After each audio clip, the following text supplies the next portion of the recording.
Prezados irmãos e prezadas irmãs, estamos diante de mais um estudo da Escola Bíblica Dominical da Igreja Evangélica Congregacional do Largo do Tanque. E hoje nós vamos estudar a lição 12, que tem como título O Milênio. Então nós, antes de começarmos nosso estudo, vamos dirigir a Deus em oração, pedindo a sua bênção para este momento. Querido Deus, eterno Pai Celestial, nós queremos te louvar, te adorar, te bendizer, sabendo que o Senhor é digno de todo louvor, toda honra e toda glória. E toda adoração, Senhor. Muito obrigado por mais esse dia, obrigado pela tua graça, tua misericórdia. Pedimos perdão pelos nossos pecados, nossas falhas, tudo aquilo que fizemos que não te agrada. Seja conosco, abençoe nossas vidas, ilumina nossa mente, nosso coração. Faça-se compreender a Tua Palavra, para que assim possamos ser edificados através da Tua Palavra. Seja conosco e nos abençoa. É que eu te peço, já te agradeço. Em nome do Senhor Jesus. Amém. Então vamos dar início à nossa lição 12, que fala sobre o milênio. E temos o texto bíblico básico, que está em Apocalipse 20, do versículo 2 ao 6. Então, vamos começar a ler o versículo 2. Então, vamos lá. Versículo 2. Ele prendeu o dragão, a antiga serpente, que é o diabo, e Satanás, e amarrou por 1000 anos. Versículo 3. E lançou-se ao abismo, e ali encerrou e pôs selo sobre ele, para que mais não engane as nações, até que os 1000 anos se acabem. E depois importa que ele seja solto por um pouco tempo. Versículo 4. Eu vi os tronos se assentaram sobre ele, e aqueles que foi dado o poder de julgar. E vi as almas daqueles que foram degolados pelo testemunho de Jesus e pela palavra de Deus, e que não adoraram a besta nem a sua imagem, e não receberam o sinal da besta na testa, melhor dizendo, nem na mão, e viveram e reinaram com Cristo durante 1000 anos. Versículo 5. Mas os outros mortos não reviverão, até que os 1000 anos se acabaram, e esta é a primeira ressurreição. Versículo 6. Bem-aventurado o santo aqueles que têm parte na primeira ressurreição. Sobre este não tem poder a segunda morte, mas serão sacerdotes de Deus e de Cristo, e reinarão com ele 1000 anos. Agora nós vamos ler Isaías 11, versículos 6 ao 9. Então vamos lá, versículo 6. E morará o lobo com o cordeiro, e o leopardo com o cabrito. Se deitará e o bezerro, e os filhos do leão, e a nédia ovelha, viverão juntos, e um menino pequeno se o guiará. Versículo 7. A vaca e a ursa pastarão juntas, e seus filhos juntos se deitarão, e o leão comerá palha como boi. Versículo 8. E brincará a criança de peito sobre a toca do áspide, e o chato desmamado meterá a mão na cova do pacílicos. 9. Não se fará mal nem dano algum em toda o monte da minha santidade, porque a terra se encherá de conhecimento do Senhor, como as águas cobrem o mar. Nós temos o texto áureo da lição, que é: o Senhor será rei sobre toda a terra, naquele dia um será o Senhor e um será o seu nome, conforme Zacarias 14, 9. Bom, temos o subsídio para o estudo diários, que é a segunda-feira até o sábado. Então tem várias passagens aí que nós não vamos ler para não perder muito tempo. Bom, temos agora os objetivos da lição.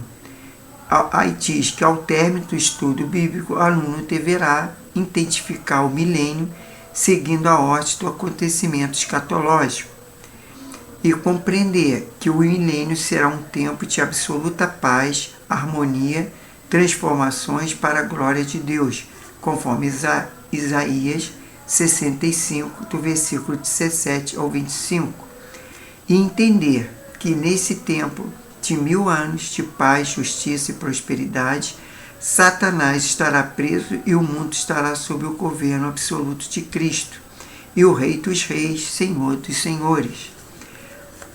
Aí temos aqui que fala que a questão do milênio é um marco para a compreensão dos assuntos do fim da história humana. Por isso existem escolas de interpretação como amilenismo e pós-milenismo e pré-milenismo. A teologia de cada intérprete na escritura e nas denominações cristãos estão baseados em uma dessas formas de compreender o assunto sobre o fim.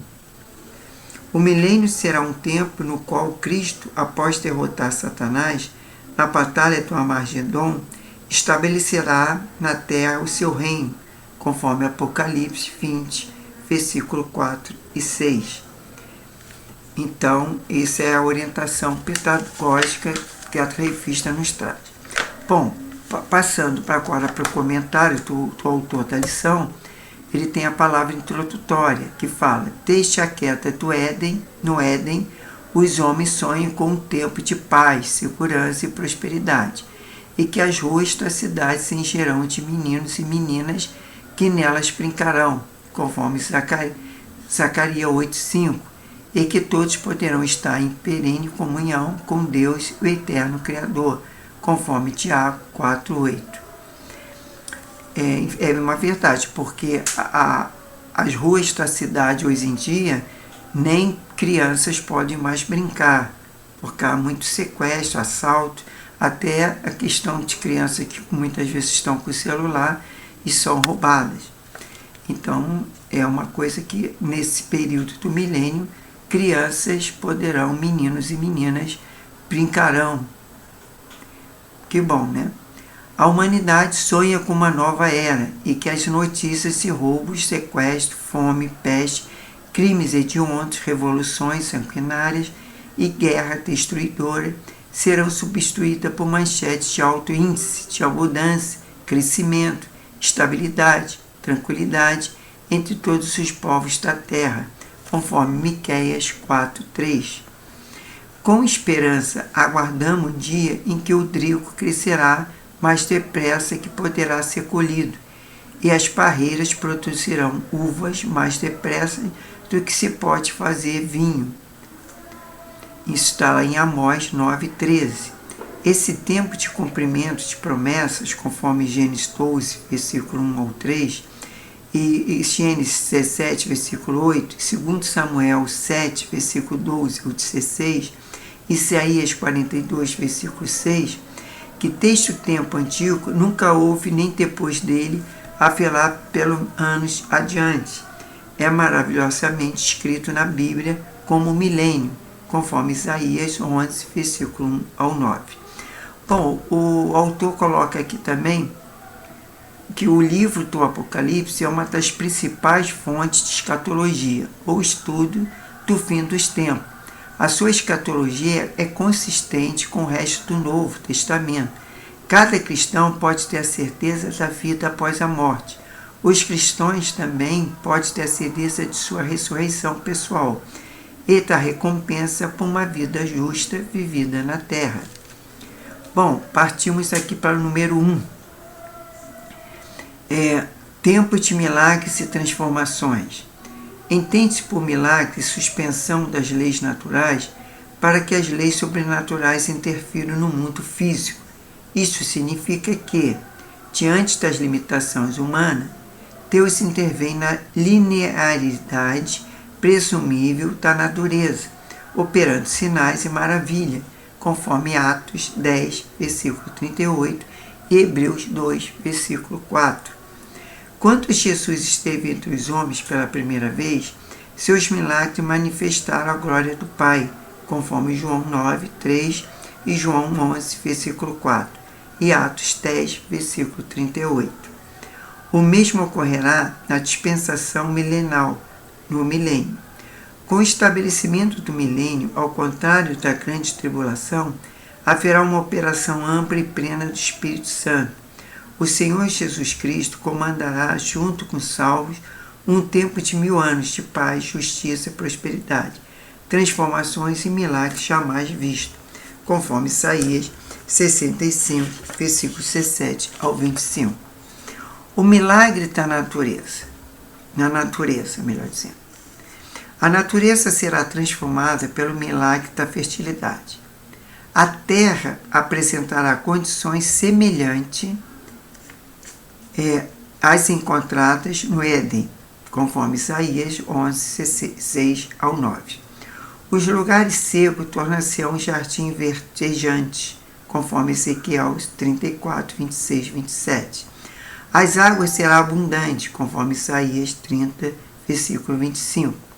A configuração geológica e a hidrográfica do planeta será modificada, conforme Isaías 2, versículo 2 e Ezequiel 47, versículo 8 ao 12. A iluminação será suficiente, conforme Isaías 30, 26, e os frutos das árvores servirão de alimento, e suas folhas de remédio, conforme Ezequiel 47, 12. 1.1.1 Milagres no mundo animal. No milênio não haverá animal carnívoro, nem predadores, mas apenas herbívoro, quer dizer, comerão erva do campo. Isaías 11, 6, versículo 8, 6 a 8. Como no princípio da criação, as diferentes espécies coexistirão pacificamente. 1.2 Milagre nos corpos físicos.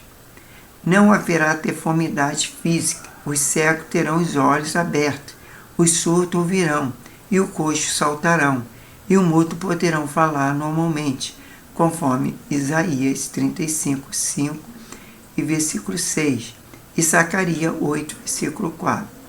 Some-se a isto a longevidade dos indivíduos, conforme Isaías 65, 20 ao 22.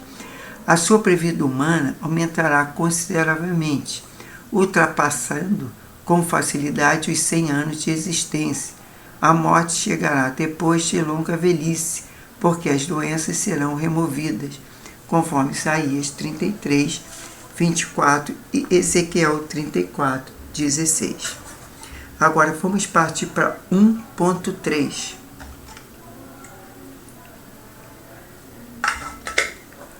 Um milagre na vida material. Esse será um tempo de grande prosperidade econômica, conforme Amós 9, 13 e 15. As pessoas terão o suficiente para viver confortavelmente, sem qualquer prejuízo. Não haverá necessidade ou necessitados, conforme Isaías 65, 21 e 22. E os homens serão fartos, porque o rei atenderá pessoalmente aos seus súditos, conforme Apocalipse 21, 4. 1.4 Milagre na administração e governo. No milênio, a forma de administração será teocrática, governo de Deus, aquele que tem o principado sobre os seus ombros, o maravilhoso conselheiro, Deus forte, Pai da eternidade e príncipe da paz, conforme Isaías 9, 6. Não permitirá qualquer tipo de ditadura, opressão ou manipulação, conforme Isaías 14, versículo 3 ao 6. E Zacarias 9, versículo 11 e 12. Todos os povos desfrutarão de paz, segurança, justiça e compreensão, conforme Isaías 11, 13. Porém, apesar de tudo isso, como observou o Dr. René Pache, por mais que belo que seja o milênio, ele não será o céu. Tá? Ele não será ainda o céu. O milagre na vida militar. 4.1 Os profetas veterotestamentários vaticinaram que a justiça divina reinaria sobre a terra e, consequentemente, a paz, conforme Miqueias 4.3 e Oséias 2.18. A concórdia individual e internacional só será possível porque os governos do mundo serão unificados em um único reino de Cristo. 1.5 Milagres na vida espiritual. O grande mover de Deus e maior de todos os avivamentos alcançará todo o mundo. O Espírito Santo será derramado abundantemente sobre os habitantes do reino milenar, especialmente sobre os judeus e das casas de Davi e Israel, conforme Ezequiel 39, 29 e Zacarias 12, 10. Com a unificação do governo e a transformação militar, outro ponto importante será a unificação linguística nas relações interpessoais, conforme Sofonias 3,19, o que possibilita, acima de tudo, a adoração ao verdadeiro Deus e a Cristo Jesus, o Messias, regente, conforme Isaías 66, 17 ao 23, e número 2, a capital do milênio. O milênio alcançará todos os povos, tribos e nações, desde o grande centro até as áreas mais inóspitas do globo, de norte a sul, de leste a oeste. Todas as pessoas da terra serão abençoadas pelo Todo-Poderoso, conforme Gênesis 28, 13 a 17. Todavia, o despeito do alcance universal destes eventos escatológicos, é preciso ressaltar que o capital do reino milenar será Jerusalém. A terra dos profetas, cidade escolhida, amada e protegida por Deus, conforme Zacarias 2,5, as cidades históricas e sagradas, tanto para os cristãos como para os judeus e muçulmanos, sem a presença abominável do incircunciso e do impuro, vestirá suas vestes santas, esplendororas e intocadas, para que seja coroada o capital do milênio, conforme Isaías 52, 1 e versículo 2. Bom, o autor coloca também aqui em destaque a alegoria da entronização dos ressurretos. Reino com Cristo durante 1000 anos, conforme Apocalipse 26, e para todo sempre, Apocalipse 22, 5. Aqueles perseguidos por sua fé serem confrontados para compreenderem seu breve sofrimento de 10 dias, conforme Apocalipse 2:10. Não pode ser comparado à sua exaltação por mil anos. Bom, temos 2.1. Seu valor histórico e religioso. A história estaria incompleta sem a presença da cidade de Jerusalém em seus registros. Seus filhos formam o povo escolhido do Senhor e foram estabelecidos por ele como cabeça das nações, conforme Deuteronômio 28, 10, 13. Todos os fatos, objetos, elementos relacionados a esse espaço geográfico singular são fonte inesgotável de estudo, pesquisa e comentário. Jerusalém é a Terra Santa, a cidade mais citada em todo o texto bíblico, conforme Samuel 17:54, 1 Samuel 17:54, 2 Samuel 5, versículo 7 e 6, versículo 1 ao 19, e depois 24 e 25, e 2 Crônica 3, versículo 1, Lucas 2, 22, Mateus 21 e 23 e 37, e 24 também, e atrai os olares do mundo para si, não apenas por seu valor histórico, mas sobretudo por sua importância religiosa. Sua posição estratégica, isso é o 2.2. Geograficamente, o Senhor estabeleceu a nação de Israel no centro do planeta. A partir de um simples olhar no mapa mundial, pode-se identificar a cidade de Jerusalém. Ela está no coração dos povos. Deus cercou a cidade de alto monte, protetores, tornando uma fortaleza natural. 2.3. Sua importância espiritual. O lugar mais sagrado do mundo para os judeus é Jerusalém. Durante o milênio, a terra dos antigos profetas torna-se a capital religiosa do mundo. Após o Armagedon, a cidade e o templo dos judeus serão restaurados. E os povos do mundo inteiro subirão a Jerusalém todos os anos para adorar o Rei, o Senhor dos Exércitos, conforme Zacarias 14:16. Jerusalém será chamado o trono do Senhor, um lugar de bênção para as nações estilísticas, conforme Zacarias 8:22, e de honra para os judeus, conforme Zacarias 8:23 também. Número 3. Participantes do milênio. Os profecias bíblicas fazem-nos saber que os santos glorificados e os sobreviventes da grande tribulação participarão da dispensação milenal. A Escritura também nos dá a ciência que nenhum incrédulo participará dessa dispensação, conforme Jeremias 31, versículo 33 e 34, Ezequiel 20, 37 e João 3, 3. Terá destaque neste cenário a nação de Israel, pela retificação dos tabernáculos de Davi, conforme Atos 15, 16, e pelo cumprimento literal da promessa que o Senhor Jesus fez a Abraão, e primeiro judeu, em ti serão benditas todas as famílias da terra, conforme Gênesis 12, versículo 1 e 2. Bom, o autor coloca também em destaque o que acontecerá a Satanás no início do milênio. É uma pergunta. Ele será aprisionado no abismo por um anjo que colocará uma grande cadeia, isto é, um local tenebroso que limitará a esfera de ação e influência maligna, conforme Apocalipse 20, versículo 1 ao 3. Bom, temos 3.1.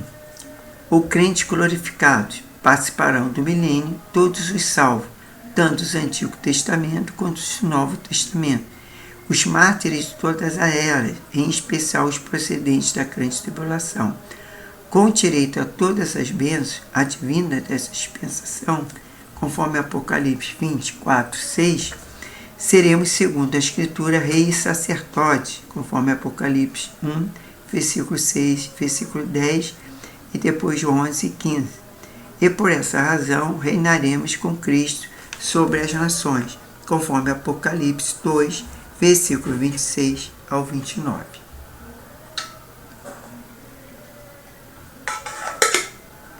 Está me dando sede, mas vamos lá. 3.3. Os sobreviventes da grande tribulação. Existirão outros tipos de corpos no milênio, além dos glorificados, que é 1 Coríntios 15, versículos 51 a 53, Hebreu 11, 35 e Apocalipse 20, versículos 5 e 6. Segundo a Harold Minicon, Vingum, a resposta é sim. Esses serão os corpos não glorificados que sobrevirão ao cataclismo da grande tribulação dos crentes judeus, conforme Mateus 25, 10, dos crentes gentios, conforme Mateus 25, 34, e dos filhos que nascerão durante o milênio, conforme Zacarias 8, 5. Muitos dos nascidos durante o milênio, conforme Zacarias 8, 5, pode decidir desobedecer a Deus e a Cristo. Isso explica a razão de o Messias reinar com a vara de ferro, conforme Zacarias 14, 17 ao 19. E Apocalipse 2, versículo 27, e Apocalipse 12, versículo 5, e Apocalipse 19, versículo 15. O fato de haver uma rebelião final, Agog e Magog, quando Satanás for solto, conforme Apocalipse 20, versículos 7 ou 8. Bom, então, com esse estudo, a gente já explanou bem o que seria o milênio, né? Que foram somente aqueles que aceitaram Jesus, aqueles que são, mas há uma ressalva aqui que diz que aqueles que podem nascer durante o milênio pode desobedecer a Deus, tá? Então, de repente, mas explica por que a razão o Messias reinará com a vara de ferro, quer dizer, para ensinar, para educar. Bom, chegamos à conclusão. A conclusão nos diz, apesar de alguns segmentos teológicos atribuírem um sentido figurativo à duração desse evento, as profecias bíblicas indicam claramente que o milênio será um período de 1000 anos literais, cada ano com 365 dias. No milênio, Deus demonstrará na terra como será o céu. Jesus reinará eternamente na casa de Jacó, e seu reino não terá fim, conforme Lucas 1, 33. Então, a gente entende que esses 1000 anos serão literais, e cada ano com 365 dias. Quer dizer, isso teria praticamente 3.650 dias. Né? Agora, é uma preparação para como será o céu. Né? Que o milênio Deus te mostrará na terra como será o céu. Jesus reinará eternamente na casa de Jacó. Bom, temos atividade para fixação. Aí vem uma pergunta. De acordo com a lição de hoje, responda. Onde estará Satanás durante o milênio? Nós estudamos isso. Bom, a resposta é: após ser fracorosamente derrotado na batalha de Armagedon, ele será aprisionado por um anjo com grande cadeia, e o mundo estará livre de sua influência maligna durante esses 1000 anos, conforme Apocalipse 20, versículo 1 ao 3. Então, nós aqui terminamos esta lição muito preciosa que fala sobre o milênio, o que vai acontecer no milênio. E aí, essa é a lição 12. Como a nossa revista ela só tem 13 lições, então na próxima semana nós teremos a última revista, que é dizer, a última lição, não é a última revista, mas a última lição, que é a lição 13, que fala como título o juízo final. Então nós vamos estudar a próxima lição, o juízo final. Então vai falar sobre todos os fatos e as questões sobre o juízo final. Então hoje nós encerramos a lição 12 e vamos partir para a próxima lição, que será a última lição. Bom, vamos orar. Querido Deus, eterno Pai celestial, muito obrigado por mais esse estudo. Obrigado pela tua palavra, tua promessa. Obrigado porque nós cremos que o Senhor é o nosso Deus, nosso Senhor, nosso Salvador. Por isso nós cremos que vamos participar do milênio. Nós vamos estar com Cristo em paz, ainda que seja aqui na terra, Senhor, durante esses 1000 anos. E nós vamos ser abençoados, Pai. Muito obrigado por tão grande salvação, Pai. Porque se nós formos aceitos, Senhor, é pela tua misericórdia, a tua graça e o teu amor, Senhor. Porque nós não somos merecedores, nós somos falhos e pecadores. Mas a tua graça, a tua misericórdia dura para sempre e de geração em geração a sua fidelidade, Pai. Muito obrigado, Senhor, por essa lição. Obrigado pela salvação em Cristo Jesus. E se porventura tem alguém que está assistindo através das redes sociais esse estudo, Pai, dá discernimento, sabedoria, compreensão da tua palavra, que teu Espírito Santo, Senhor, convença da justiça, do juízo, do pecado, convença que Jesus Cristo é o caminho, a verdade e a vida, e só Ele pode perdoar os pecados, só Ele pode dar libertação completa, porque Ele é o Deus verdadeiro, é o Deus que salva, liberta e cura. Ó Deus, abençoe essa vida, abençoe nosso lar, nossas famílias, abençoe essa semana, que seja uma semana abençoada, uma semana próspera, que assim possamos estar, Senhor, diante de Ti, santificado, purificado, Senhor. Ó Deus, venha manifestar a Tua misericórdia, a Tua graça sobre nossas vidas. E livra-nos de todo o mal, Pai, desse mundo mal, desse mundo perverso, onde há tantos crimes, Pai, há tantas coisas ruins. Mas se o Senhor possa ter misericórdia de nós, e não abençoar só nós, que somos teus filhos, mas aqueles parentes nossos que não ainda foram alcançados, Pai. Mas aqueles parentes, Senhor, que às vezes até não acreditam como Jesus como Senhor e Salvador, mas que eles possam ser amparados e livra-os de todo o mal. Isso eu te peço, já te agradeço, em nome do Senhor Jesus. E assim nós encerramos mais essa lição, a lição 12, dessa revista, né, que fala os grandes temas do fim, que nós, semana que vem, estaremos estudando a última lição, que é a lição 13, que fala sobre o juízo final. Então, até a próxima, se Deus assim permitir.